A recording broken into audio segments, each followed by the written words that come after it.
be speaking about our individual career trajectory. So how we got to the point we are a little bit later in this presentation. We want to definitely encourage questions in the chat box, even though we're going to do that towards the end. Feel free to put questions in there as they come up. And then Nicole made a really good point that we really want to emphasize discussion and questions about this, because this presentation was born out of our friendship and honestly lots of coffee dates and lots of late night texting about sort of our position as scholars in administration. So we want it to function similarly as we sort of move through this presentation. So hopefully we can mirror some of what we have talked about. Is there anything else that you want to add, Nicole, to that? No, that was perfect. Thank you. Awesome. So if we can actually just advance to slide 3. So that should be the definition of alt-ac, and Nicole is going to talk a little bit about that. So thanks, Chelsea, and Neil for the introductions. So alt-ac, I think it's a phrase that's tossed around quite a bit. And typically when people think of alt-ac, they think of non-tenure track positions in higher education, or not in higher education, just broadly. We wanted to offer these two definitions as ways of expanding the ways that we can think about alt-ac, alternative academic. The first from Katarina Rogers, not so much a specific job, career, or field, but rather an approach. If we could go back just one slide, please, Neil. Thanks. A way of seeing one's work, training, and then incorporating scholarly methods into the way that work is done. And the other definition by Leonard Cassuto, who just defines alt-ac as academic work that gets done in a setting outside the college classroom. The whole concept offers a useful reminder that colleges and universities don't have a monopoly on scholarly thinking, and that a myriad of jobs across society offer intellectual interest and excitement. And part of what resonated with us about this definition, these definitions of alt-ac, is the fact that, and I think Chelsea would speak to this as well and agree with me, that so much of what we find enriching about our current jobs is because we get to take all of our interests that you kept us in school for 14 years and apply it in settings outside of the classroom. I was thinking about this. I listen to a lot of podcasts, and I have to say some of the most interesting podcasts for me are created by folks who I would consider alt-acs, people who have gone on an alt-ac journey. Some of the names I want to just share with you here, they're all, I would identify them as Black feminist thinkers, Black feminist scholars. Princess Hemphill, who actually just announced today that she has created a whole institute on embodiment. So the Embodiment Institute, and she has their podcast, Finding Our Way. Alexis Pauline Gumbs, who is this revolutionary Black feminist thinker, has her own website, does facilitation, creates whole curriculums on Black feminist thought that she makes available to people for a nominal fee, but a way of engaging the intellectual inquiry in spaces not contained to a university classroom. And also, I just have to give a short plug for the podcast Here to Slay on Luminary. It is hosted by Roxanne Gay and MacArthur genius Tressie McMillan Cotton. Those are just some examples of folks who are finding spaces that are not traditionally tied to traditional classroom settings, and using those spaces to advance intellectual inquiry and to engage in intellectual inquiry in ways that are accessible. And I think that point around accessibility is one that we're going to come back to later in our presentation. So if we could advance to the next slide, and I'll turn it back over to Chelsea. Yeah, one of the things that brought up multiple times when we were having sort of our prep conversations about alt-ac was this idea of alt-ac careers being a translator. And I know she's going to talk about this later, but that is one of my absolute favorite comparisons. You are someone who translates that scholarly work towards a larger population, not just a population of other scholars. So you sort of have that intermediary role, which is something that excites both of us and we really, really value about our job. So rolling into like alt-ac trajectories. So I'm going to read this, and I want to give a shout out here to this article that I have cited at the bottom, because this was really helpful from the Chronicle, just in sort of, I guess, structuring this presentation.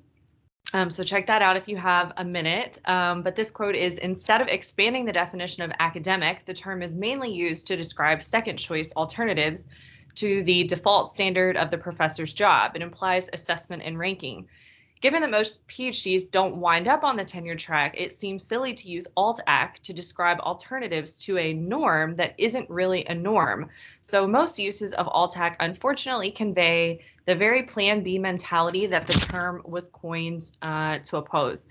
So I want to just give a really brief overview of like the job market environment as it stands now. So what Casuto is referencing here is there aren't a huge plethora of faculty jobs available right now. So I don't know how many of our participants have tried to go out on the job market to get teaching track or tenure track positions, but there just really isn't very much out there. So it's really, really tough. It's a very strenuous process. So you have that. But there is a growing need for alt-ac positions, not just in higher education, but as Nicole mentioned, in a variety of fields. So that translator role, those folks who have a humanities or a scholarly background in a certain discipline, but can translate that to something other than a professoriate. So sort of that careers beyond the professoriate idea. So one of the things I noticed when I was finishing up my PhD, which, as I mentioned earlier, was in literature, is this very thing that Casuto points to, this idea that alt-ac is okay if you can't get a professor job. And this was alarming to me because I was working full-time while pursuing my PhD, so I never intended on getting a PhD or on getting a tenure track faculty job. And it wasn't because of the, if it was something I really, really wanted to do, I think I would have braved the very precarious job market that exists for that role. But it was something that I was very transparent about not wanting to do. Because I didn't want that. I liked the alt-ac career, and that was my number one choice. And I found when I was interacting with my cohort, that was something that was not just sort of dismissed a little bit, but something that was really scary to them. The idea that you could finish with a humanities PhD and not get a job as a professor. So I'm very passionate about this topic because I feel like we really need to start embracing this alt-ac trajectory as an alternative, or a plan A rather than this next best thing. Because I have absolutely not regretted 1 second of my career trajectory. And I think that probably, Nicole and I are where we are because we so intentionally pursued this type of career progression. So I really want to piece that apart a little bit, that alternative academic, maybe this can be a strategic choice from folks who are participating in graduate programs. So if we can move on to slide 5, I've referenced this a lot, but I think Nicole and I are going to talk a little bit about our own career trajectories. So Nicole, do you want to go first? I feel like I've been talking a lot, so. Sure, I can jump in. Again, I forgot to mention this, but when people think about alt-ac, they think of it in one of three ways. So going into higher ed administration, they think about nonprofits, they think about government jobs, which for folks who hold masters and PhDs is not a bad choice salary wise, in that government jobs will compensate you for the amount of education you have. So you'll enter into the government pay grade at a higher level because of education alone. And then finally, private industry and corporation and for-profit corporations. And I share that mostly to say that the women that I mentioned earlier as folks that I follow as having really interesting alt-ac careers are making their own literally making their own way, and creating their own organizations and their own branded work. And I just wanted to make sure that I said that. So I want to talk about my career path around the axes of our presentation, but I'm going to do it out of order. So talk about creativity, advocacy, and intellect. Like Chelsea, I'm somebody who intentionally did not pursue a tenure track job. I'm one of the few people that not just chose decided to go get my PhD knowing that I would not become a tenure track professor, but chose my specific program, Performance is Public Practice at the University of Texas at Austin, because it was so interdisciplinary. So if we think about that definition of alt-ac as seeing your work through a particular lens, found the doctoral program that would provide me with the tools, which is seeing the world in a way that is not so narrow, that is really about looking for connections and threads and resonance. So that's, again, something I intentionally pursued. And part of how that ties into this idea of creativity is, I'm in a position right now, Director of Inclusive Excellence and Diversity Education, formerly the Unconscious Bias Office. And I stepped into a role and into an office that had no foundation. So I have spent the last 13 months building an office from the ground up. And it takes a high level of creativity to be able to do that. And I use all of the training that I got as an undergraduate in my master's program. I have a background in rhetoric. And building on that and my focus in African and African diaspora studies and performance studies to create this office that's rooted in language, history, and practice. So what are the words that we use? What do they mean? What's the historical context? I'm trained in disciplines that are about contextualizing and historicizing the issues and the ideas that we're trying to understand. And then performance is all about practice, repetition, over and over and over and over again. Practice as a way of living, practice as a way of being, something that grounds you and roots you. And I built a whole office all based on my training.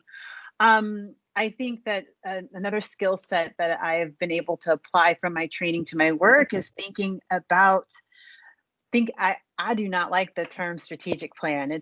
I don't like it at all. And yet I am in spaces that love the phrase strategic plan. But my training allows me to be very critical, right? I am able to say, okay, why are we doing that? What's happening? Who is missing? I think that having a background in rhetoric and performance studies and in Black studies and feminist studies, I'm very much I'm critical theory, critiquing power structures, making sure that those who are the most vulnerable are being attended to in those spaces that they may not necessarily have access.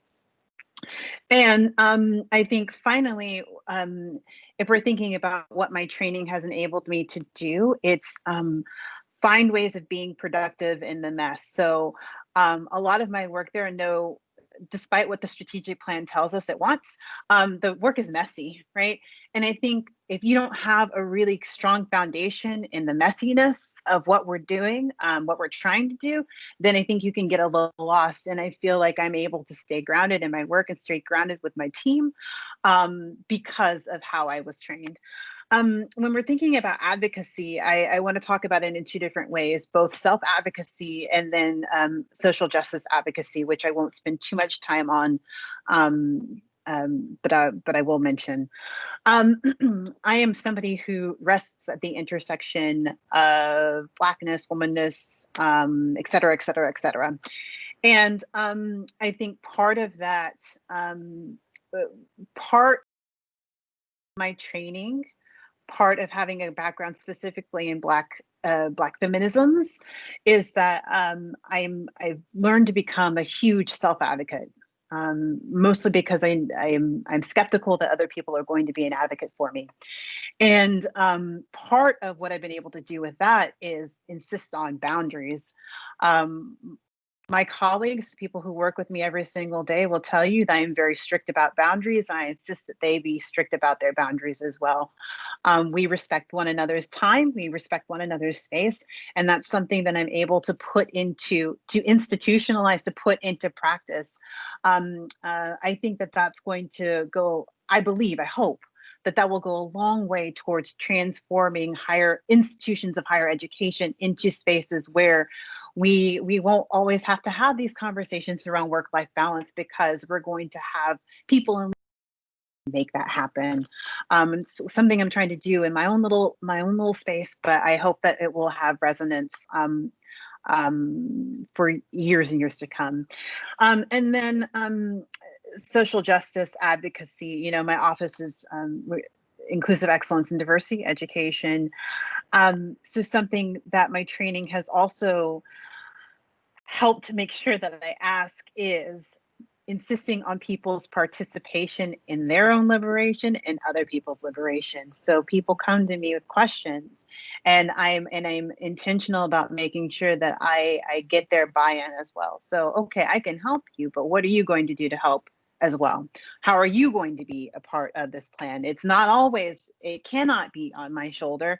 But my training reminds me, my training told me that this is community collective work. So that's something that I make sure to emphasize. And then finally, this idea of intellect. Chelsea mentioned it earlier, but I mean, I do see myself as a translator. I see myself as a translator in many ways. Um, Coming from an interdisciplinary background, having done my undergraduate, my PhD at UT Austin, having been at Arizona State, very large Research One institutions that have a lot of people coming in from a lot of different spaces, and then coming to Kentucky, which is the, is a land grant institution for the state of Kentucky. I'm used to navigating different spaces with different people. And often I find that I have to take a message from one group and make sure that it's clear for another group. And that happens across student body. It happens across different staff populations on the medical side of campus and the main side of campus. It happens when I'm talking to senior administrators and trying to communicate the needs of faculty and vice versa. So I think being in central administration in this way, having a background that's having been a student, having spent time in the Honors College as administrator and as faculty, having been in my current position, I think they need folks who are able to navigate all of those different spaces and make sure that the needs of everyone on campus are getting communicated regularly and clearly with the folks who are making decisions. So that's what I wanted to offer, and I'll turn it back over to Chelsea. I wish I could just say yes to all of that. And then that's the end. But I guess I'll take a stab at trying to talk about this, my own career trajectory also. So the way I like to sort of summarize how I got to the position that I'm in currently is a combination of timing and training. So timing and training. So when I finished with my master's degree, which was in art history at NYU, so I was up in New York, I quickly decided, very inconveniently, that I did not want to be an art historian. And part of that was because of the interaction that the folks that I saw in the field, the interaction they had with Kentucky, with the idea of a rural identity, and sort of dismissive of that. And from someone who was born in West Virginia and went to undergrad in Kentucky, that really upset me. So I totally switched gears. So here I was with a master's in art history and absolutely no plan. So if you think this is a beautiful trajectory without bumps, I want to make sure I disrupt that image immediately. So I sat down with a mentor of mine who said, you need to stop thinking about what you want to do and start thinking about who you want to be. And that was a big mental shift for me. So she said, I'm not asking hypothetically, who do you want to be? I want to know. And I said, if any of you are familiar with her, I said, I think I want to be Meg Marquis, who at the time was the associate director of the honors program, former, honors college now. And so I emailed Meg, and I had been an honor student at UK, so I knew her a little bit, and said, can I just come in and push some papers around a couple times a week just to see what it is you do, how you use because I knew that she was an English scholar and things like that, and she was doing this administrative role. And I said, it seems like you get to use both of those things, so let me watch. And so here's the timing versus training. I went there, and then coincidentally, a job as a recruiter popped up. And that's an entry level job usually at the university. So I applied and I got that and did that for a while. And then applied to my next move was the director of honors pathway programs in the Gatton College of Business. So I did that for a few years, and then had developed a close relationship with Dr. Lisa Broom, who was a friend of mine, and then decided to go to the University of Michigan. So her job opened up at the Gaines Center, and I applied, and that's where I am now. So a few notes that I want to emphasize. The first thing is, and it sounds really cliche, but I want to talk a little bit about how it manifests real time, the idea of saying yes to things. So when I was in honors, there was this undergraduate conference that came up in Kerr, and the time for it. I don't know what to do, and I'll do it. I don't know everybody at UK, and this might be a good opportunity. So I got on that committee and met so many people through that committee. And then when I was in Gatton, we had a faculty director for the Undergraduate Research Center, Scott Kelly, who is incredible. I mean, one of the best bosses I've had. However, he's a faculty member, and sometimes things, don't always occur to faculty at the same time. They occur to administrators. So our person who usually plans Gatton Welcome, which is our big, kickoff for all our incoming undergraduates, was on maternity leave. And so we were about a month out from this event, maybe 2 months out. And I went to his office door and I said, have you thought about who's planning Gatton Welcome? And he said, is that you volunteering? And I said, yeah, okay, I guess it is. And so, whereas before I hadn't ever planned an event on that scale, here I planned an event for like 800 people in a month, and had to develop the curriculum. What are we going to teach them? What do we want them to walk away with? And like Nicole said so beautifully, it's that creativity and being able to navigate the mess. These are things that my training taught me how to do. So I was really comfortable doing that. And when I was in honors, I asked if I could go to all the faculty of record meetings.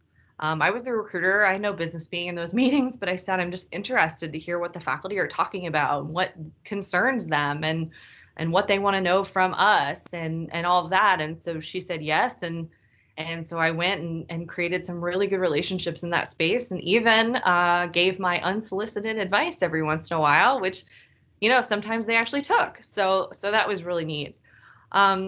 So creating those deliberate relationships, saying yes to those opportunities was huge. And then the great thing about working at a place like UK is there's a lot of opportunities for sort of professional development and continuing education. So things like the WELD program, things like my PhD was self-funded because it was part of the continuing education program at UK. And a lot of people think about that in terms of a higher education degree. But like I said, I got a literature PhD through the continuing education program. So taking advantage of that, teaching UK 101. I mean, that was something where I knew I could teach it. That was a really good way to get my feet wet in sort of what it's like being in a classroom, which gave me a whole new appreciation for faculty, and then helping out with things like the Common Read when that was a thing. So taking advantage of those opportunities to sort of round out your skill set and interact with other folks who are doing different jobs than you. And then last, I just want to mention a little bit about the self-advocacy and how I've been self-advocating through my transitions at the university. So one of the things I always do is I keep lists. So if I will write this down in my list that I was a presenter with 54 participants at the women's conference in 2020. I keep a list of all the committees, all the professional development opportunities, everything that I do, I keep a list of it. I save emails. So if somebody sends me an email thanking me so much for volunteering to help with this, or if a student sends me an email saying that I greatly affected their career trajectory, I save all those emails. And then I always give exit surveys. So when I was advising, when they would graduate, I would send an exit survey. What was your experience like? What were things you really liked? Now I teach a little bit, and I always send the professor TCE for me doesn't really get at what I want to know about my students' experience. So I always make my own. I always keep those. So making sure that I have a good finger on the pulse of how I'm affecting those around me. That leadership 360, I did that, opting into it. So that's something that was really important to me. So just making sure that you have the receipts. Um, that's I'm a Scorpio, so that's something that they always say is a very Scorpio trait. But keep the receipts, and that's so serious because when you get to a position where someone's trying to advocate for you to get a raise or to get a job or to even make take on a leadership role outside of your current job, on a committee or something like that, you need to be able to show the receipts of this is what I've done so far. It's documented that I bring something to the table and it has a meaningful impact on those that are engaged in this process. And then finally, communicate and push and really do your best to pull up other women. I know that this is just by virtue of this environment. We know that, but seriously, I would never be where I was if it wasn't for women. If it wasn't for Meg Marquis saying yes, come in and see. If it wasn't for the female colleagues that I had in Gatton, if it wasn't for Weld, if it wasn't for Dr. Melinda Price, who's the director of Gaines, who's just like a tireless advocate for me. Those are the people who have made a huge difference. So in the words of Nicole, I admire them and thank them. And then I'm also trying to pay that forward, right, with my female students and with, colleagues who are interested in similar trajectories. They helped me. Now, what am I doing to pay that forward? Never stop asking yourself that question.